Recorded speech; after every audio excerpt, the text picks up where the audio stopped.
She intended to swim just once. A single reckless evening, one desperate challenge. But that moment in the water transformed everything for her and for the man, who hadn't allowed anyone near that pool in more than 10 years. Before we dive in, if you love stories that build with gentle tension, unexpected bonds, and deep emotion, please like this video and subscribe for more.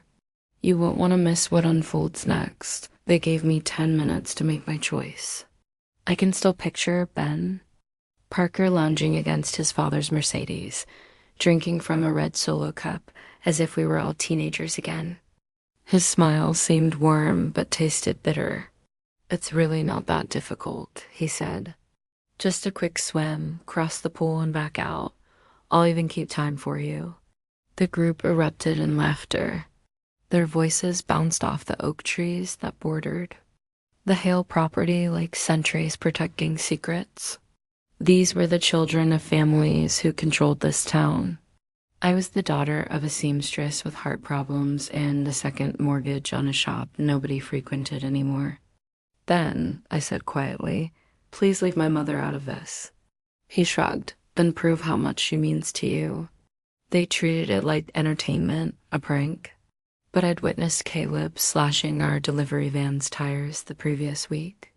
I'd seen how Mrs. Lee at the pharmacy suddenly stopped taking my calls when I requested payment extensions. These people didn't need attorneys to destroy lives. They had superior weapons, rumors, silence, rejection from influential circles. Then there was the Hale estate, dark as a cathedral, towering on the hillside above us. The pool sat behind wrought iron fencing, black and mirror-like. Nobody had used it in years. Everyone in town understood that. Alexander Hale didn't throw parties. He didn't return calls. He didn't appear in public. 5 minutes, Ben announced. I could have turned and left, but doing so would have meant they'd target the only thing I had remaining, my mother's bed at St. Luke's, the store, her reputation. So I climbed the fence, thought the iron felt freezing, and cut into my palms. My cotton dress caught on the metal, and I felt fabric tear slightly as I dropped to the other side. The lawn was perfect, a velvety expanse of midnight green. And there it was, the pool, still wide, so silent it made my ears buzz. I didn't hesitate to think. I didn't pause to breathe.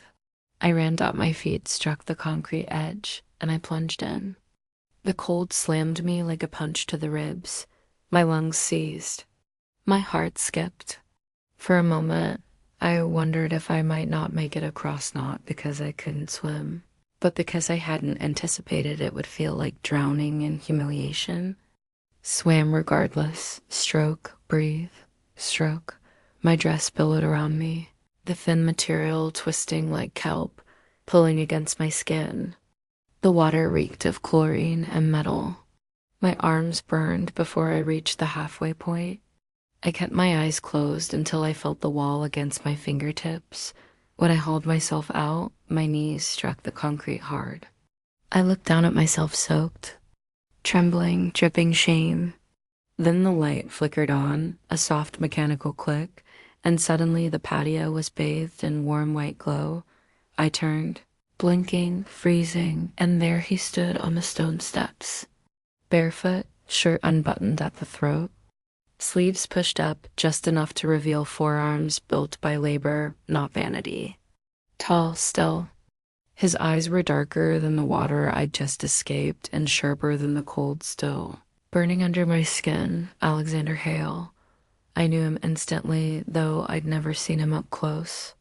The town's most unreachable man, the one who once purchased the entire industrial park just to close it down. The man who hadn't been spotted publicly since his father's funeral 7 years earlier. He didn't speak immediately.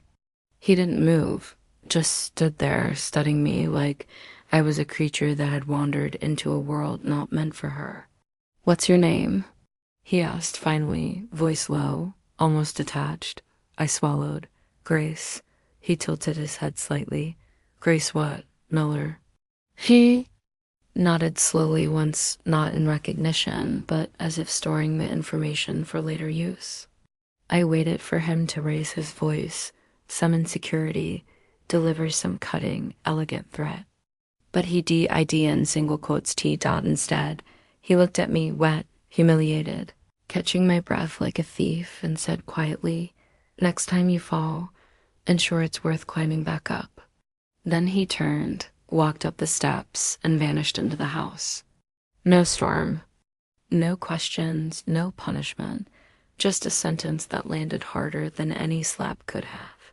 I stood there a moment longer, drenched to the skin, heart hammering in my throat. The air was cool against my chest where my dress clung too tightly. I didn't dare glance up at the windows. I didn't want to know who else might have witnessed this. I climbed back over the fence alone. My knees scraped, my hands bled. Then the others had vanished. Of course they had. I walked home barefoot, carrying my shoes in one hand, and a shame I wasn't sure belonged to me in the other. But that voice, his voice, followed me all the way down the hill. I spent the following 3 days pretending the night at the pool never occurred. I washed the chlorine from my hair twice. I threw the torn dress in the garbage. I buried myself in work at the shop like nothing had changed, measuring, hemming, sewing seams that felt more stable than my thoughts. But something had shifted. I could sense it in the silence. Not the kind that lives in peaceful spaces, but the kind that sits too still, like it's waiting to speak. I didn't tell my mother. She wouldn't have asked why I came home soaked and shaking. She would have seen it in my eyes and said, "I raised you better than to be brave in that way." But what choice had I really possessed? By Friday afternoon, the bell above the shop door chimed softly. I looked up, expecting a customer, a teenager, perhaps coming in to alter a brown dress last minute. But it wasn't a teenager, it was him, Alexander. Hale standing in my doorway like it wasn't the smallest shop in town. Like the light didn't seem too soft for someone accustomed to shadows. He didn't wear a suit, just a charcoal sweater and dark jeans that looked effortless. The kind of clothes you could only wear when money was so deep you forgot it existed. He didn't smile, didn't even greet me. He just stepped forward, unrolled a neatly folded shirt, and placed it on the counter. White Oxford, fine stitching, Italian cotton. "It needs a new collar," he said. I stared at the shirt, then at him. "You brought this here?" He looked around, scanning the faded wallpaper and the pegboard of thread behind me. I could almost hear his brain categorizing it. Dated, handmade, honest. "Yes, you could have gone to that tailor on Ash Street," I said. "He charges 3 times what I do. Maybe 4. I know. The silence that followed wasn't cold. It was intentional. I took the shirt and nodded. 2 days. He didn't leave right away. His gaze flicked down to the floor, then to the stack of unpaid invoices clipped to a clipboard near the register. I instinctively moved it, but he had seen enough. "Is your mother still at St. Luke's?" he asked. I froze. "How do you know that?" "It's a small town," he said. "People talk." That wasn't true. People whispered, and only when it suited them. "Why do you care?" He met my eyes. "I don't." And yet, he was there. He reached into his coat pocket, pulled out a small white card, and slid it across the counter. "Her name is Dr. Ellen Vaughn. She's a cardiac specialist. She doesn't advertise, but she owes me a favor." I didn't touch the card. I didn't ask for help. I know. And I'm not one of your charity cases. Neither was my mother. That silenced me. I didn't ask what he meant, and he didn't explain. He just gave a slight nod and turned to leave. The bell above the door chimed again, and just like that, he was gone. I stood there looking at the shirt, the card, and the absence he left behind. The next morning, I walked to the hospital before sunrise. Mom was asleep when I arrived.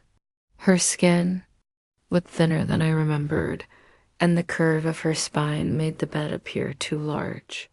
I sat beside her, folded my hands, and whispered things I couldn't say while she was awake. I didn't mention him. I just said, I'm trying. 2 days later, just before closing, I was packaging the shirt he'd brought in. I hadn't expected him to return personally, but he did. Exactly on time, without a word, I handed it over. The collar was a disaster, I said. Someone stitched it too tight. I let it breathe. He studied my face for a moment before taking the package. That's what skilled hands do. They let things breathe. I didn't know how to respond to that thought as he turned to go. I heard myself ask, was this your first time here? He paused. No, I've never seen you before. I came in last year. You were out delivering. An older woman helped me. My mom. He nodded. She offered me tea and tried to sell me socks. She always tries to sell the socks. No one ever buys them. I did. I laughed before I could stop myself. A short, surprised sound. His lips quirked just slightly. Not quite a smile, but the closest I'd seen. He left quietly. And that night, for the first time in weeks, I slept without dreaming of water dotted. Was it Thursday when he invited me back? Not formally, not with some elaborate gesture. He simply walked into the shop as I was closing up, placed a small note on the counter, and said, if you're not busy tonight, there's something I want to show you. No name, no address, just an invitation and a time. 7:30, I stared at it for too long after he left, then folded it into my pocket like it was too fragile to tear. I told myself I wouldn't go and then I went. The sun was just dipping below the trees when I arrived at the Hale estate. No security gates, no cameras, just that winding drive lined with. He looked out the window. Until you. I didn't know what to say. My throat tightened with something too raw to speak, so I did the only thing I could. I told him the truth. That night, I didn't choose to jump. He turned back to me, eyes unreadable. Those boys, they cornered me. Said if I didn't do it, they'd shut down my shop, mess with my mother's treatment. I thought they were bluffing until they weren't. I paused. My voice wanted to break, but I wouldn't let it. So I jumped and I swam, and the whole time I hated myself for it. Not for being afraid, I added, but for how familiar it felt to do something humiliating to keep someone else safe. He didn't flinch. Instead, after a long, quiet pause, he said, you remind me of her, your mother. She used to protect me from him quietly without drama, just small things. A sandwich under the bed when I skipped dinner, slipping me earplugs. During their fights, holding my hand under the table. He leaned forward then, elbows on his knees. I hated that pull because it killed her, but maybe I kept hating it because I couldn't accept that she let herself be turned into something she wasn't for someone who never deserved her. And then you fell into it and didn't break. The room fell quiet again, but this time it wasn't uncomfortable. It was still almost sacred. He stood and walked over to the window. For a long while, he just stared. Then he said softly, you want to see it? I nodded. He led me outside, down the stone steps I had stumbled across just nights before. The pool was lit now, softly glowing beneath the surface like a memory half buried. He walked to the edge and stopped. I stood beside him, arms crossed against the evening chill. This is where I watched her, he said, standing right here while she tried to smile and pretend she wasn't freezing. I turned to look at him. She didn't fail, I said. She didn't give up, she just gave too much. He looked at me, really looked. And for the first time, I saw something behind those sharp eyes. Sorrow. But not the kind that eats you. The kind that finally starts to let go. We stood there a while longer, side by side. No one spoke. But something in the silence between us had changed. I started bringing tea. It began the next evening, unspoken. I showed up at the estate with a thermos in one hand and a brown paper bag in the other. No invitation this time, just instinct. Alexander. Opened the door without a word. He stepped aside and I walked through like it had always been that way. The library was the same dim, warm, lined with books I knew I'd never read. The fire still unlit, the whiskey still unopened. But there was a comfort to the stillness now. Like, it wasn't a lack of life, but a life that didn't need noise to feel full. I poured the tea into porcelain mugs I found in the butler's pantry. Mismatched, slightly chipped. One had a faint crack across the handle, like it had been used too many times but never thrown out. Chamomile? I asked, holding it up. He nodded once, sat down by the window like he always did. We didn't talk that first night, or the next. Sometimes he read. Sometimes he just sat with his eyes closed, head tilted slightly toward the music he played at low volume from an old stereo in the corner. Classical, mostly pieces I couldn't name, but that always made the room feel slower, gentler. I brought sewing with me once, a simple patch repair on an old work shirt. When I looked up an hour later, he was watching my hands. "You've done that before," he said, "almost every day of my life. You move like someone who's always fixing things." I looked at him for a long moment. That's because things are always breaking. He didn't respond, but his eyes softened. After that, I came almost every night, always with tea, sometimes with pie from the diner if I could afford it, sometimes with nothing but silence. And still, he always let me in. I started to notice things. The way he always glanced toward the garden lights before flipping them on, like he wasn't sure if he was ready to see the place lit again. The way he touched books as if they were memories, not objects. The way he stood too long by the piano but never sat down. One night I asked, "Why don't you play?" He didn't answer right away.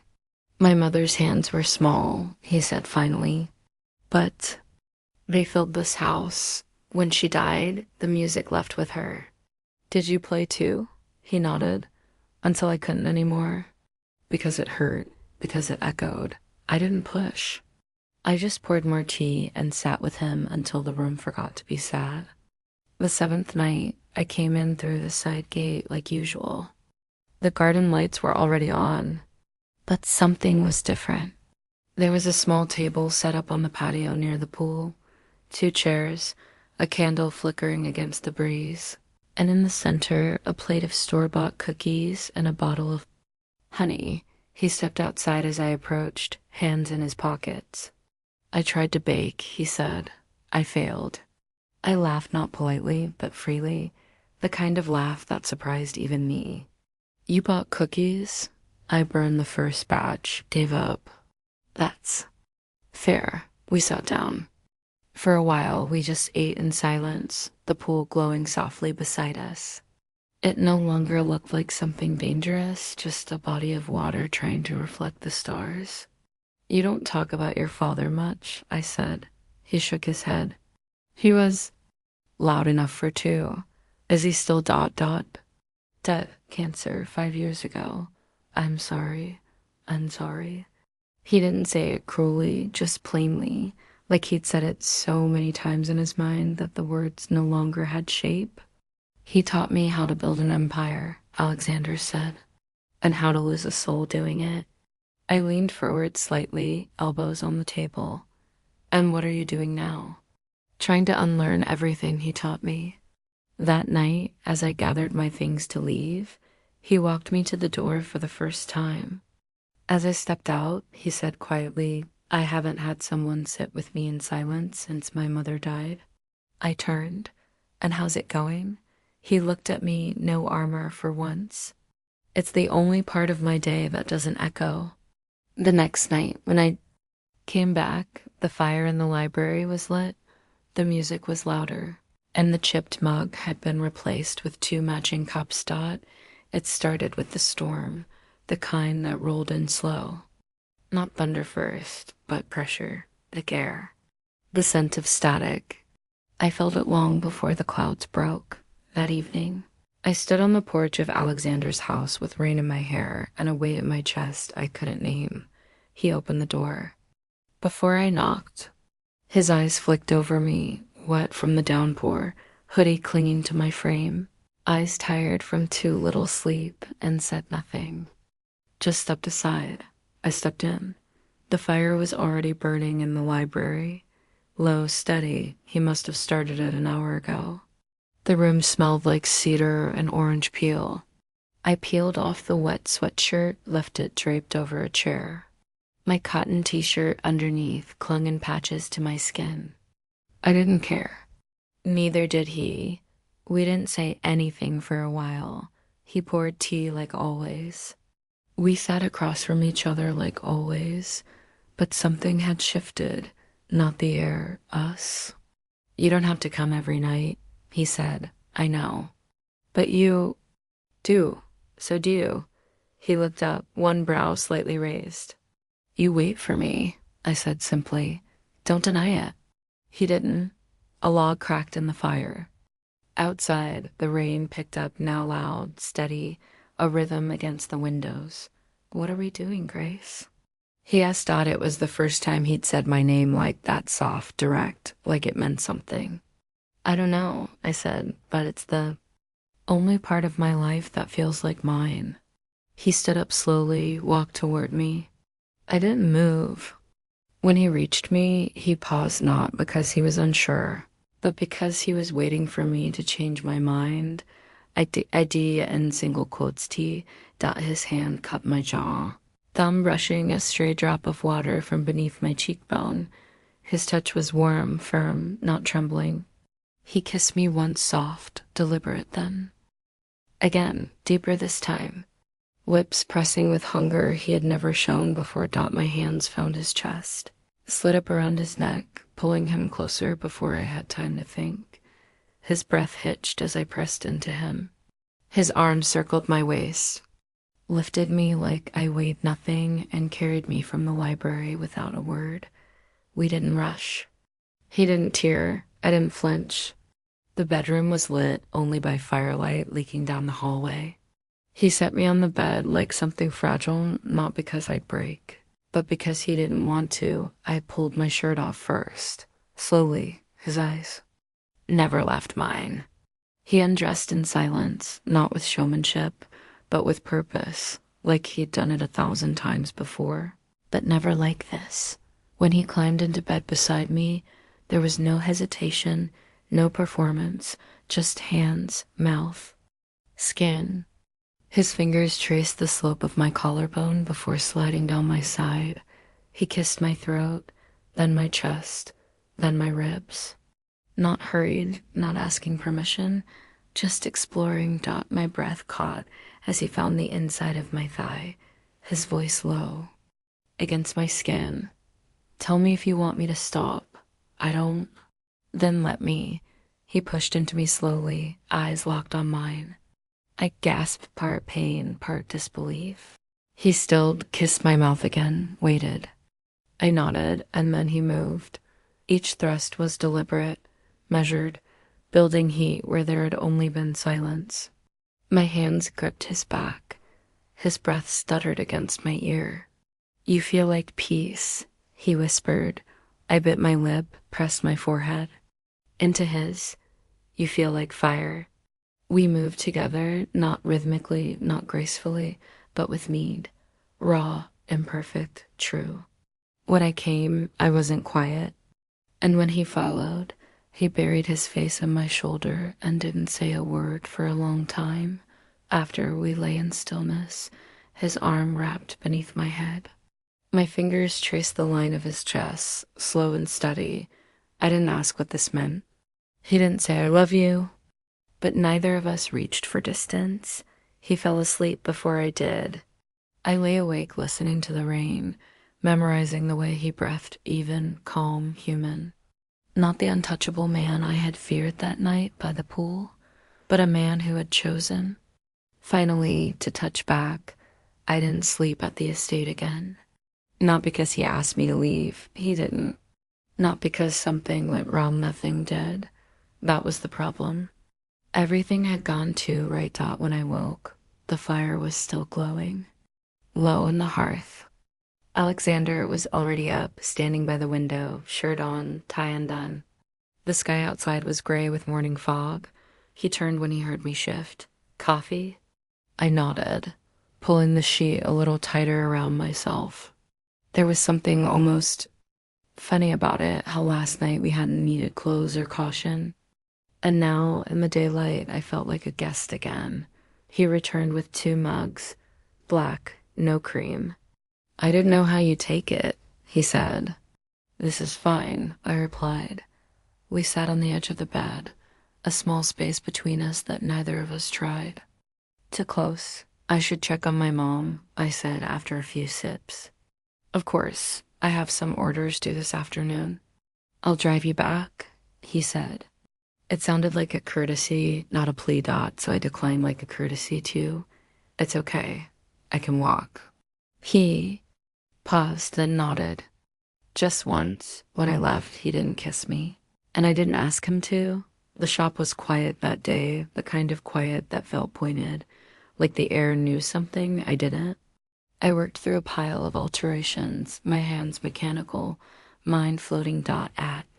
Lunch, I passed by the mirror near the register and caught my reflection. Tired eyes, lips a little fuller than I remembered. My body felt different, not just because of what had happened, but because of what it had unlocked. I had given him something I couldn't give again, not because of purity or shame, but because I had finally chosen to want. And now I didn't know if he had dot. It was the woman who pushed me over the edge. She came in the next morning tall, poised, with a handbag that cost more than my mother's medical bills. Blonde, mid-40s, smile like perfume, expensive, floating, impossible to hold dot. She dropped a silk dress on the counter. Rush job, please. Alexander said you're the only one he trusts. The name hit me like a stone to the chest. Sorry. Alexander. Hail, she said, tilting her head. He gave me your name after our dinner last week. Said you do excellent work. She was still talking when I stopped listening. I finished taking her measurements. I smiled where appropriate. I charged her less than I should have. And the moment she walked out, I locked the door and went to the back room. I didn't cry. I didn't scream. I just sat and let myself feel small. That evening, I didn't go to the house. I didn't answer when he called just once, no voicemail. I didn't text. I didn't want to ask questions I wasn't ready to hear answered. What was I to him? A complication, a curiosity, an exception. On the 3rd day, I stood in the hospital room watching my mother sleep. She looked peaceful a good day. Her breath was even. Her hands folded in her lap like always, even when resting. I sat beside her and whispered, I did something I never thought I'd do. She didn't wake, but it didn't matter. I let someone in. I said the words hung in the room. I don't know if he let me in too. That night, I didn't sleep. I lay in bed, staring at the ceiling, haunted by the echo of something that had never been said aloud. I wasn't mad at him, but I was disappointed in myself for hoping, for thinking I could be anything more than temporary to a man like him. 2 more days passed. Then on Friday, a package arrived at the shop. No name, no card. Inside, a book hardcover, 1st edition. Pride and Prejudice. I opened it to the front cover. Inside, in neat handwriting, I've read it 12 times, and still I didn't see you. Coming. I stared at the page for a long time. He hadn't sent flowers or an apology or a demand, just that a page, a sentence. A man who didn't know how to say what mattered until it was almost too late. I didn't call, but I left the store 10 minutes early and started walking up the hill, past the trees, toward the house where Silence used to live. He wasn't on the porch this time. No lights in the window. I almost turned back, but then the door opened.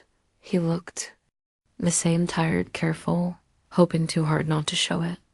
You came. I never stopped wanting to. He stepped back to let me in. I didn't walk inside. Not yet. Did she mean anything to you? I asked. He didn't blink. No. Then why tell her about me? He sighed, rubbed the back of his neck. Because I didn't know how to tell you that you weren't temporary. The wind stirred behind me.